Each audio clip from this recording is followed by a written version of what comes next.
This is Louise for MMA Crazy, and we're here with Lanchana Green, TUF 23 contestant. Yeah. Tell me, what's it like being back home in Darlington? Obviously, we're down in London at the moment, but what's it like going back home after being in Vegas for so long? I actually really enjoyed going back home. There's not a lot happening in Darlington, but I actually like that. You know, Vegas it's as crazy as I thought it would be, like when I've seen it on telly and stuff. So you know, just to go back to my hometown, spend some time with my boyfriend and my family and stuff, it was really nice. So have you been to Vegas before previously? The only time I had been to Vegas was for the tryouts in December. In between the tryouts, I tried to venture out and see a bit of Vegas, but obviously I was by myself and I didn't have a lot of time, so yeah, it was pretty cool though. So massive contrast then, obviously going back home. Definitely, it's a massive contrast. You know, Darlington, it's quite a big town, but it's not a hustling, bustling city, you know, so there's not traffic every day, there's not anything majorly crazy happening, so yeah, I really enjoyed going back to a bit of peace and quiet. So have you lived there all your life, and what was it like growing up there? Yep, I've lived in Darlington most of my life. I spent the first few years in Whitby. My mum is Thai, so I spent time going over to Thailand. I've never actually lived there, but we would go regularly. And yeah, growing up in Darlington was cool. You know, it's a nice enough town. So what made you want to get into fighting then? I actually started Muay Thai about 10, 11 years ago now. And then 2 years ago, I transitioned over to MMA. My boyfriend at the time was an MMA fighter. He's now my coach. And there was probably the best female world grappler at the time 2 years ago was in the UK looking for an MMA fight. My name got put forward and I was like, yep, I'll take it. And that's pretty much how I got started in my MMA career. So obviously you said your boyfriend was then obviously a big kind of factor into going over to MMA. Do you see him as someone that is maybe inspirational, or do you have any kind of people that have influenced you and your journey so far? Yeah, well, I didn't even know what MMA was until I'd met him, and even still I wasn't overly sure about it when I'd see him fight. And but you know, he started introducing the jiu-jitsu to me first, and then a little bit of wrestling, and I really started to enjoy it. And at the time, Rosie Sexton was, if you typed in female MMA in the UK, it was her name that came up, and I started watching her, and eventually I tried to go over and train with her, and she was brilliant. So I definitely she was my first sort of inspiration into MMA. So what was the turning point then? What made you think, okay, this is what I want to do as a profession? I've been competing in Muay Thai for about 10 years, and you know, there's not an awful lot of money in it unless you are right up there. So it wasn't really until the UFC introduced the Strawweight division, which is my weight category, that I thought, you know what, if I go at this good and proper, I could make a career out of it. So I'd already had my first fight by then, but literally just maybe a couple of months before, and I knew I wasn't ready to try out for that season. So, you know, I just spent the next 2 years developing my game, working on my jiu-jitsu, my wrestling, and making each day a step closer to hopefully doing this as a profession. So if you weren't doing MMA, then what do you think you would? Did you always want to be a fighter, be it Muay Thai or maybe something else? Well, me and my boyfriend, we actually run a martial arts gym together. So, you know, we run. I have a degree in sport and exercise science, so I originally just wanted to be a strength and conditioning coach and help people get fit and into exercise and stuff. So at the minute we run like fitness sessions, jiu-jitsu sessions, MMA sessions, and kids MMA. And if I wasn't fighting, I would just happily just still be involved in the sport and bring the kids up through it and run the gym that way. Nice. So, I mean, what made you then want to try out for the Ultimate Fighter? The tryouts. Well, I had my first MMA fight 2 years ago. Then I had an injury and I was out for a little while. And then I got booked in for fights, and fighters pulled out, shows got cancelled, and then 2 years have gone by and I haven't fought. And the tryouts were in last December, and it was actually my boyfriend, who's also my coach, and he was just like, go and do it. Like, just go and do it. And he had every belief in me that I could go over there and get my spot on the show. And so that was it. I was like, right, let's give it a go, and I made it onto the show. So did he come with you, or did you say you went on your own to that? For the tryouts, I actually went by myself, yeah. But when it came to the callback for the elimination fight, he flew out and spent a few days in Vegas with me beforehand, which was cool. So what was that experience like? Obviously, the first time, going on your own, that must have been pretty nerve-wracking. Yeah, I actually had to fly over from Thailand. I was visiting my parents in Thailand at the time. And I was like, I'm going to have to go over to Vegas for these tryouts. And it was the worst flights ever. It was like 4 flights to get to Vegas. And I was like, this better be worth it, So, yeah, but I'm quite I like going places by myself, and I like traveling and stuff. So going by myself didn't bother me. I was really looking forward to it. But when Will, that's my boyfriend, he came out for the elimination fight, it was really nice having him by my side. So what's the reaction been like, obviously, from your parents and family and friends at home? Family and friends at home absolutely love it. They're loving the show. Even people from like the Northeast like tweeting me that they're behind me and stuff, and even in America. So it's really cool that like I'm getting all these fans. My mum and dad won't watch it. My mum obviously, understandably, she doesn't want to see me get punched in the face, and so yeah, they're not overly fussed. And have you been watching this series back yourself? Yeah. Actually, I really look forward to watching it every week, because you get to see things that I didn't know actually happened at the time. So yeah, it's been a really cool watch. It must be pretty weird, like reliving it, and it's weird seeing myself on telly. That aspect, and even everyone who's been watching it, they're like, God, there's someone northern like on the show in English. It's been really quite surreal, but I'm enjoying the whole experience. So going back to that elimination, obviously, what was that like, getting your hand raised on that first fight and making it into the house? That was quite an undescribable feeling, For anyone who's watched the fight, I had quite a rough first round, She completely dominated me, and I just went back after that first round, and I was like, I drastically need to do something here. I don't want to go home. And so yeah, I just kept defending the takedowns, and looked for my opening to finish off with strikes, and I got the win, and it was really emotional. Obviously, it was nice to have my boyfriend there. He was almost in tears as well. So it was cool, great experience. So then going into the house, you got picked to be on Claudia's team. Yep. What did you think of being on her team? Going into the house, I didn't have a personal preference. They are both very high-level fighters, But watching the show back, I'm so glad I made it onto Claudia's team. She's from day one. She supported us all. She made sure, we were on weight, and she was helping enhance our game rather than change any of us. And she was just a nice person as well. So I was really glad I was on her team. What did you think about the coaches that she brought in? How did they help you, and what did you kind of take away from their help? She brought a really solid team with her. That's her coaches. So they were already like a family, and they just carried that same vibe over onto all of us. Even though we'd all just met each other, all of a sudden we all felt like quite close-knit. So a couple of her coaches couldn't quite speak English. Well, they couldn't speak any English.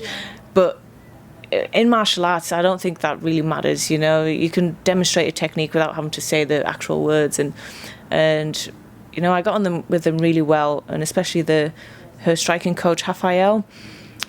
As soon as we went on the pads, it just flowed, and I knew that I'd clicked with him.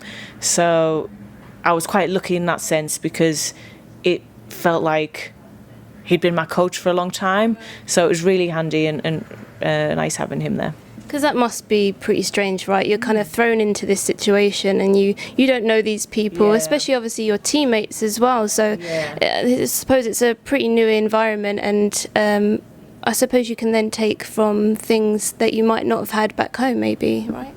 Definitely. Like I said, the coaching team was just so welcoming, and all they wanted to do was help us. So, you know, and together we kind of came together as a team, even though, you know, and you've got in your head you might have to fight each other eventually, but for the time being we needed each other to train. So it was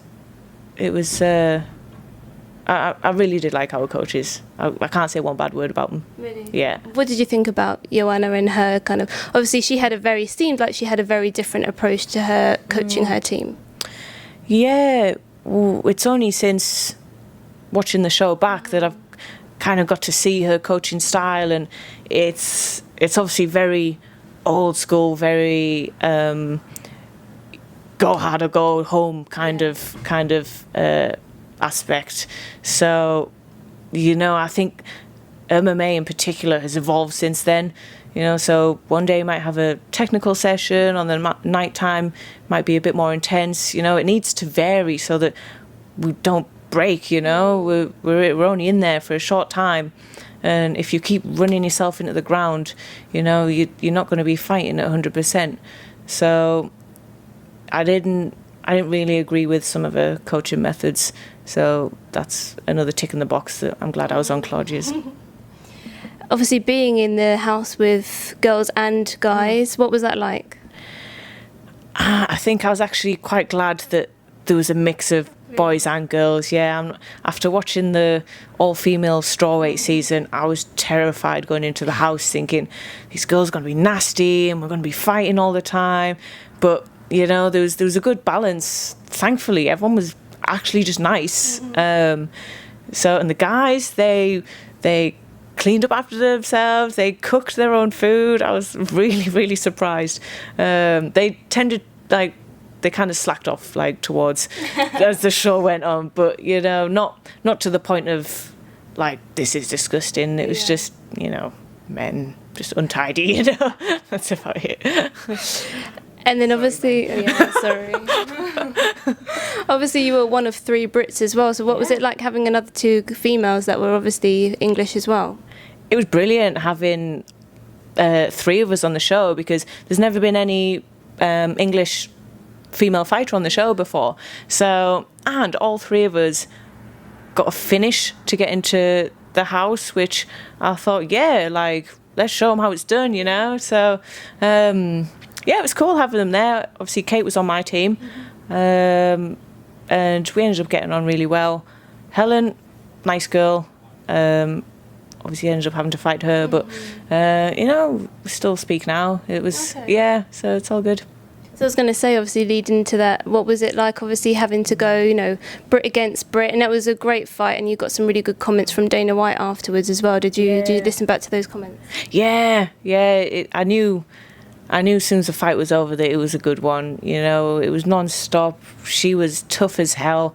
I knew I'd given everything I could. I hit her as many times as I could, and she just kept coming and coming. So, you know, it takes 2 to make a great fight. So, yeah, I'm just glad we put on a good show. So is she someone, well, both of them, are they, you know, obviously you have you're in this intense environment, so I suppose who did you gravitate towards with most? I didn't really see the other girls on the other team an awful lot. They seem really nice, and I wish I did get to speak to them more. But probably Kate, you know, like we're both quite quiet. I none of us feel like we have to be the loudest in the room. So, you know, it was nice to just sometimes go off and just like talk to her, you know, about like just family and training and stuff like that. So I guess I did gravitate more towards Kate. Did it feel comforting maybe having her in there? Because obviously she's from home, you know. What was it like in terms of having all the cameras on you as well? It was interesting, you know. It's definitely an experience. Like, these cameras are, you just be sat having your breakfast and there's like someone watching you. But you know, after a while you just get used to it. You know, they just tend to be there. So yeah, it was great having Kate, and we like had a lot of English references all the way through the show, like how we miss crumpets and tea and stuff like that. So yeah, I enjoyed having her there, and eventually, yeah, you just got used to the cameras. So I mean, what do you take away from being in that experience? I mean, it's such an intense environment. Well, what have you taken away from that experience, and how do you think it's going to help you maybe going forward into your career within MMA? The whole experience was a surreal one. It was brand new, you know, extremely hard. I don't think I'm ever going to be put in a situation like that again. And obviously going into that fight with Helen, and even the elimination fight, you don't have your normal coaches. So you have these people you've just met.